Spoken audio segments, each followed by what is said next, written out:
I can't believe how cheap some of these mega cap stocks are right now, and almost nobody is talking about it. While the headlines keep telling you the market is at all-time highs, there is a massive group of the biggest, most well-known companies on earth quietly getting cut in half. I'm not talking about some no-name small cap you've never heard of. I'm talking about companies you use every single day, companies your kids use, companies that show up in your bank account statement every month, whether you realize it or not. And right now, a huge chunk of them are sitting at prices that 40 years into doing this genuinely surprise me. So here's my warning to you before we go any further. If you wait until every single person on financial television is screaming about how cheap these names are, you will have already missed the entire move. The money isn't made when it's obvious. It's made right now, in this uncomfortable window where half the market is euphoric and the other half is being left for dead. By the end of this video, I'm going to walk you through exactly which of these giant companies I think the market has gotten wrong, how I personally separate a real bargain from a falling knife, and the framework I've used for decades to keep from blowing myself up chasing a cheap stock that deserved to be cheap. Now, before I go further, I need to say something, and I mean this. What I'm about to share with you took me most of a career and more painful losses than I care to admit to actually learning. There were years I would have paid a fortune for someone to just sit me down and explain this the way I'm about to explain it to you. So if this video is helping you, do me one favor and hit that subscribe button right now. Before you forget, it costs you nothing and it means everything to me because it tells me to keep making these. All right, let's get into it. Let's start with what's actually happening under the surface of this market, because the surface is lying to you. The index itself is up nicely this year, and if you only glance at the headline number, you'd think everything is fine. Everyone's making money, no reason to look any closer. But go one layer deeper and the picture completely changes. There are well over 150 companies inside that same index sitting in negative territory for the year. That's not a handful of struggling businesses. That's something like 1 out of every 3 companies in the entire index. And when you actually look at who's on that list, it's not junk, it's a household name. Some of the largest, most dominant, most profitable businesses in the country are down double digits. Some of them down 30, 40, even 50%. While the index as a whole struts around at record highs, that gap between how the market looks on the surface and what's actually happening company by company, that gap is where the opportunity lives. I've built my entire career on the idea that the crowd looks at the average and misses the outliers. And right now, the outliers are screaming at you if you bother to look. So why does this happen? Why would a genuinely great business, one that's been around for decades, one that throws off enormous cash, one that basically every person watching this has given money to at some point, why would that stock get cut in half while the market throws a party? A few reasons, and none of them are complicated once you strip away the noise. Sometimes a company misses a quarter by a penny and the algorithms punish it instantly without a single human being stopping to ask if that penny actually changes anything about the next 10 years. Sometimes an entire industry gets thrown into a group and sold off together because one company in the group had bad news, even though the others did nothing wrong. And sometimes, honestly, a stock just got too popular, too loved, too expensive, and it's simply coming back down to a price that makes sense, which isn't a real opportunity at all. It's just gravity. Your entire job, the only job that actually matters here, is figuring out which of those 3 buckets you're looking at. Because 2 of those 3 are gifts, and one of them is a trap. And if you can't tell the difference, you have no business buying any of these dips. Let me give you a sense of scale here, because numbers make this real in a way generalities never do. When you look at the full list of companies inside the major index right now, dozens of them are down 20% or more this year. Some are down 30%. A handful are down over 50%. And these aren't obscure businesses trading on some tiny exchange you've never heard of. These are companies that make the software running behind the scenes at your job. The streaming service you watched last night, the shoes on your feet, the payment app you used to split a dinner bill last. week, I mention this because it's easy to talk about beaten down stocks in the abstract and let your brain picture some sketchy company you'd never actually consider owning. That's not what's happening here. What's happening is some of the most recognizable, most embedded businesses in the country are trading like they're falling apart. And in most cases, they are not falling apart at all. They just got caught in a market that Tix has decided to reward a small group of exciting names and punish almost everything else, almost regardless of how those other businesses are actually performing. I want to walk you through how I actually do that because it's not complicated, but almost nobody does it in this order. The first question I ask before I even look at the stock price is whether I believe this business still exists and still matters in 10, 20, even 30 years.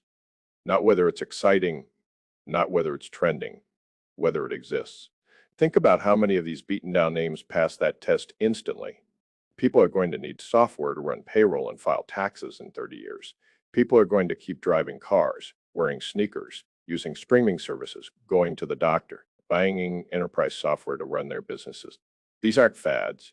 These are things woven into how the world works.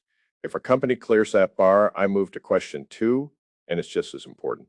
Do I believe the profits this business generates will be meaningfully bigger a decade from now than they are today? Not flat, not slightly higher, meaningfully higher. If I can't answer yes to that with real conviction, I stop right there, no matter how cheap the stock looks. Because a cheap stock attached to a shrinking business isn't a bargain. It's a slow bleed with a discount sticker on it. Only after a company clears both of those bars do I let myself ask the third question, the one everyone wants to jump straight to, which is whether today's price actually gives me a fair deal for taking that. Bet this is where most people mess up because they do this backwards. They see a number down 30 or 40% and they get excited about the price before they've done any of the thinking that should come first. I've made that mistake myself more than once, more than a decade into doing this professionally. So don't feel bad if you've done it too. The stock looks cheap relative to where it used to trade. You buy it, and then you find out the business actually deserved to get cheaper because something real had changed underneath it. The price was never the problem. Your order of operations was the problem. I'll give you a personal example without naming names because the lesson matters more than the specific ticker. Early in my career, I found a company trading at a price that looked almost embarrassingly cheap compared to where it had been just a year before. I got excited about arithmetic before I got serious about the business. I bought it, felt good about myself for about a month, and then watched the price keep sliding quarter after quarter because the industry it operated in was being fundamentally reshaped by a competitor with a better product and a lower cost structure. The stock wasn't cheap. It was accurately priced for a business that was going to keep losing ground for years. I lost real money on that position. And worse, I lost time because I held on out of stubbornness rather than conviction, telling myself it had to bounce back eventually simply because it had fallen so far. It never did, not in any way that mattered. That single mistake taught me more about discipline than every winning trade I'd had up to that point combined, and it's exactly why I refuse to skip straight to the price today, no matter how many decades of experience I've stacked up since. Let's talk about what a real opportunity looks like when you actually apply this the right way, because I think this is where it gets interesting. Picture a company that's been profitable for 20 straight years.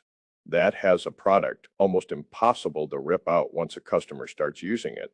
The kind of thing where switching to a competitor is such a headache that businesses just don't bother. Now, imagine that stock gets cut by more than half this year, not because the business broke, but because it grew a little slower than some analyst spreadsheet expected, or because a competitor made noise about some flashy new product that hasn't actually taken a single customer yet. The business itself, the actual engine that generates cash, is fundamentally the same company it was a year ago, maybe even a slightly better one. But the stock price is acting like the world ended. That disconnect between the business and the price, that's not a coincidence you stumble into. That's the entire game. That's what 40 years in this business has taught me to go looking for on purpose every single day. Now, let me be just as direct about the other side of this, because I think it matters more than the exciting part. Not every beaten down name on that list deserves your money. And if I told you otherwise, I'd be doing you a disservice. Some of these companies are down because the world genuinely changed underneath them. Maybe a competitor built something better and faster than they can respond to. Maybe the entire industry is being restructured by new technology and this particular company is on the wrong side of that shift. Maybe management has made one bad capital decision after another for years, and the stock isn't cheap. It's correctly priced for a business in real decline. This is the part nobody wants to hear because it's not as fun as everything on sale, buy it all. But I promise you, avoiding the businesses that deserve to be down is at least as important, maybe more important, than finding the ones that don't. I've watched smart people lose serious money because they couldn't tell a temporary setback from a permanent decline. And honestly, I've been that guy myself. Early in my career, the stock looked cheap. I bought it and I watched it get cheaper and cheaper because the business kept getting worse. Not because the market was being irrational. Cheap is not a reason to buy anything. Cheap is a question that opens the door to real analysis, not the answer itself. Here's something I want you to really sit with because it took me a long time to internalize it properly. Being early and being wrong look exactly the same for a while. When you buy a great business that's fallen out of favor, it can absolutely keep falling for months after you buy it. The market doesn't know or care that you did your homework. It can stay irrational or wrong or scared far longer than feels reasonable. And if you don't have real conviction in the two questions I mentioned earlier about whether the business survives and whether it grows, you will not have the stomach to hold on while that happens. This is exactly why the order of operations matters so much. If you buy something purely because the price dropped, you have nothing to hold on to when it drops further. But if you buy something because you did the work and you genuinely believe in the business 10 years out, a further drop in price should feel like an opportunity to buy more, not a reason to panic and sell at the worst possible moment. That difference between conviction built on real analysis and conviction built on a falling number is the difference between the investors who build real wealth over decades and the ones who get shaken out right before the recovery. There's another piece of this that almost nobody talks about, and it's position sizing. Even when you've done all the work and you genuinely believe you've found a mispriced mega cap, that doesn't mean you throw your entire account at it on day one. I've always believed in being concentrated when your conviction is real, but concentrated is not the same as reckless. What I mean is this. If you've done the analysis on 4 or 5 of these beaten down names and you truly believe in 2 or 3 of them, size your positions so that being wrong on any single one doesn't wreck you. But being right doesn't feel like a rounding error either. Too many people either go all in on one idea because they fell in love with the story, or they spread themselves across 30 different names because they're scared to commit to anything. And both of those approaches quietly guarantee mediocre results. The whole point of doing the hard work up front, the 10-year thinking, the profit growth question, the price discipline, is so that when you do find something you believe in, you can size it like you actually believe in it, instead of treating every position the same regardless of how much conviction you have behind it. I also want to touch on something people get wrong constantly, which is confusing a great company with a great investment. These are not the same thing, and mixing them up costs people real money every single year. A company can be an incredible business run by brilliant people, growing steadily, dominant in its space, and still be a terrible investment if you're paying too much for it. And on the flip side, a company can be a fairly average, unglamorous business that turns into a fantastic investment purely because you got in at a price where the expectations baked into that stock were so low that almost anything decent it did surprise people to the upside.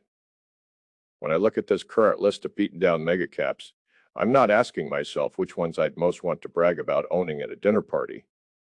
I'm asking which ones have expectations priced so low right now that the bar to clear has basically been buried underground.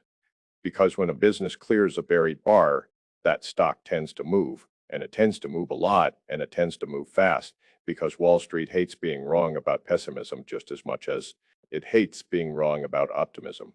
I also want to warn you about a trap that catches even experienced people, which is assuming that just because a stock is down, the bad news is already fully priced in. Sometimes it is, sometimes it very much is not. A stock down 40% can still have another 40% of downside if the business keeps deteriorating and the market simply hasn't finished adjusting yet. This is why I keep coming back to the same order of operations over and over in this video, almost to the point of repeating myself on purpose. The size of the drop tells you nothing on its own. It's not a signal. It's not a green light. It's just a number. The only thing it actually tells you whether the bad news is priced in is doing the work on the business itself and comparing what you find to what the current price implies about the future. If the price implies a future far worse than what you actually believe is likely, that's your edge. If the price implies a future roughly in line with what you believe, there's no edge there at all, no matter how big the headline percentage drop looks on your screen. One more thing before we get to the close, and this one is really about temperament more than analysis. The reason most people can't actually act on any of this, even after understanding every word I just said, is emotional, not intellectual. It is deeply uncomfortable to buy something everyone else is avoiding. It feels safer to buy what's already going up because if it keeps going up, you feel smart. And if it stops going up, at least everyone else is losing money too.